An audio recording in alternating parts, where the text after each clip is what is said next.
Disclaimer: under Section 107 of the Copyright Act 1976, allowance is made for fair use for purposes such as criticism, comment, news reporting, scholarship, and research. Fair use is a use permitted by copyright statute that might otherwise be infringing. Non-profit, educational, or personal use tips the balance in favor of fair use. നമസ്കാരം. ഇപ്പോൾ നമ്മൾ social മീഡിയയിലൊക്കെ നമ്മൾ cinema നടിയിൽ എന്നെ പറയുന്ന woman of പാസ്റ്റിനെ കുറിച്ച് ബുക്കിനെ കുറിച്ചും അതേപോലെ മെൻ ഓഫ് പാസ്റ്റിനെ കുറിച്ചൊക്കെ ഒരുപാട് വീഡിയോസ് വരുന്നുണ്ട്. ഒരുപാട് ക്ലിനിക്കൽ സൈക്കോളജിസ്റ്റ് അതിനെക്കുറിച്ച് എന്താ പറയുക നല്ലതായിട്ട് ചീത്തയായിട്ടും ഒക്കെ പറയുന്നുണ്ട്. പക്ഷെ അതിനകത്തൊരു സ്റ്റേറ്റ്മെൻറ്റ് ലെന പറയുന്നുണ്ട്. അതായത് 40 എബോ അതായത് 40 വയസ്സിന് മുകളിലുള്ള സ്ത്രീകൾ ഡിവോഴ്സ് കേസുകളിൽ വരുമ്പോൾ അതിനകത്ത് വേൾഡ് വൈഡ് സ്റ്റാറ്റിസ്റ്റിക്സ് പ്രകാരം അതിനകത്തുള്ള റീസൺ എന്ന് പറയുന്നത് മെനോപാസ് ആണ് എന്ന് പറഞ്ഞിട്ട് സ്റ്റാറ്റിസ്റ്റിക്സ് റിപ്പോർട്ട് പോലെയാണ് പറയുന്നത്.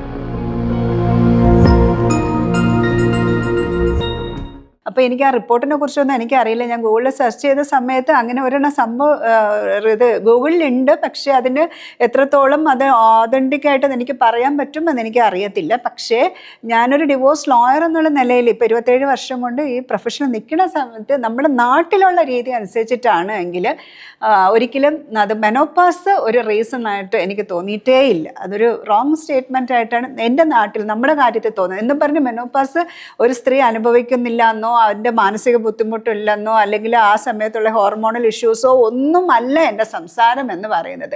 മെനോപാസ് എന്ന് പറയുന്ന ഒരു റീസൺ എടുത്ത് ഹൈലൈറ്റ് ചെയ്തിട്ട് ഒരു ഡിവോഴ്സ് വരാറില്ല.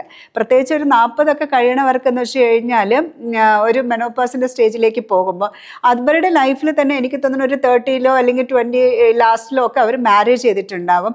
അത്രയും ഒരു 15-16 വർഷത്തെ ഒരു മാരിറ്റൽ റിലേഷൻഷിപ്പും ബിൽഡ് ചെയ്തിട്ടുണ്ടാവും. അപ്പോൾ ആ പാർട്ട്ണറിന് ഇവരിൽ വരുന്ന ഈ ചേഞ്ചസ് ഭയങ്കരമായിട്ട് മനസ്സിലാക്കാനും പറ്റും. അതല്ലാതെ ഒരു അൺഹെൽത്തി ആയിട്ടുള്ളൊരു മാരേജിലാണ് അവർ നിൽക്കുന്നതെങ്കിൽ ആ സമയത്തുണ്ടാവുന്ന ഈ മെനോപാസിൻ്റെ ഇഷ്യൂസ്, അതിന് മുന്നേ തന്നെ മെൻസ്ട്രൽ ഇഷ്യൂസ് തന്നെ സ്ത്രീകൾ മിക്കപ്പോഴും നിങ്ങൾ കണ്ടിട്ടില്ലേ, ആ പീരിയഡ് ടൈമിലുള്ള ഇഷ്യൂസൊക്കെ വെച്ചിട്ട് തമാശകളായിട്ടൊക്കെ പാർട്ട്നേഴ്സ് ഹസ്ബൻഡ് കളിയാക്കുന്ന വീഡിയോസൊക്കെ നമ്മൾ കണ്ടിട്ടുള്ളതാണല്ലോ. അപ്പോൾ അവർക്കത് അണ്ടർസ്റ്റാൻഡ് ചെയ്യാൻ പറ്റും. എപ്പോഴും ഡിവോഴ്സിനുള്ളൊരു ഗ്രൗണ്ട് വരുന്നതെന്ന് വെച്ച് കഴിഞ്ഞാൽ ഹസ്ബൻഡ് ഭാഗത്തുനിന്ന് നല്ല രീതിയിലുള്ളൊരു സപ്പോർട്ടോ അല്ലെങ്കിൽ ഏതെങ്കിലും രീതിയിലുള്ള ക്രൂവൽറ്റിയോ ഫേസ് ചെയ്യേണ്ടി വരുമ്പോഴാണ് ഒരു സ്ത്രീ ഡിവോഴ്സിനെ കുറിച്ച് ചിന്തിക്കുന്നത്. അല്ലെങ്കിൽ ഡിവോഴ്സ് മെനോപാസ് എന്ന് പറഞ്ഞിട്ട് ഒരു ഡിവോഴ്സ് ചെയ്യണമെന്ന് ഒരിക്കലും എനിക്കത് തോന്നിയിട്ടേ ഇല്ല. അതൊരു റോങ് സ്റ്റേറ്റ്മെൻ്റ് ആയിട്ടാണ് എനിക്ക് തോന്നിയിട്ടുള്ളത്.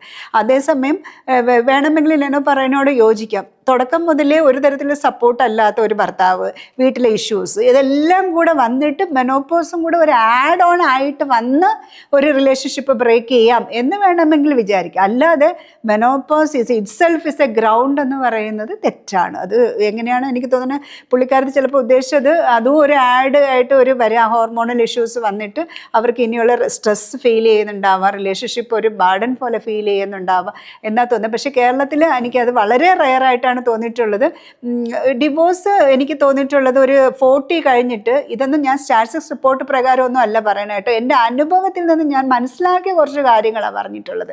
ഒരു ഏജ് കഴിഞ്ഞ് അതായത് ഒരു 50 കഴിയുന്ന സമയത്ത് റിട്ടയർ ആവുന്ന സ്ത്രീകൾക്ക് റിട്ടയർമെൻറ്റ് കഴിഞ്ഞതിന് ശേഷം, അതുവരെ അവർ ജോലി കാര്യങ്ങളെല്ലാം എൻഗേജ്ഡ് ആയിരിക്കും, റിട്ടയർ ആയി കഴിഞ്ഞതിന് ശേഷം അവർക്കൊരു ഫ്രീഡം ആഗ്രഹിക്കുന്ന അല്ലെങ്കിൽ റെസ്റ്റ് ഓഫ് ലൈഫ് എനിക്ക് ഫ്രീ ആയിട്ട് ജീവിക്കണം, ബേർഡൻ അനുഭവിക്കേണ്ട, അല്ലെങ്കിൽ അവരൊരു ഡിസിഷൻ എടുക്കണമായിട്ട് എനിക്ക് ഫീൽ ചെയ്തിട്ടുണ്ട്. അല്ലാതെ ഒരു 40 കഴിഞ്ഞിട്ട് ഇരിക്കുന്ന സ്ത്രീകൾ മെനോപാസിലേക്ക് പോയിട്ട് ഡിവോഴ്സിലേക്ക് വരണം, ഡിവോഴ്സ് ഒരു ഡിസിഷനായിട്ട് തീരുമാനിക്കണം എന്ന് പറയുന്നത് വളരെ റെയറായിട്ട് എനിക്കങ്ങനെ വന്നിട്ടില്ല. എനിക്ക് 27 വർഷം കൊണ്ടാണ് ഒരു മെനോപാസ് ആണ് ഒരു റീസണായിട്ട് വന്നിട്ടില്ല.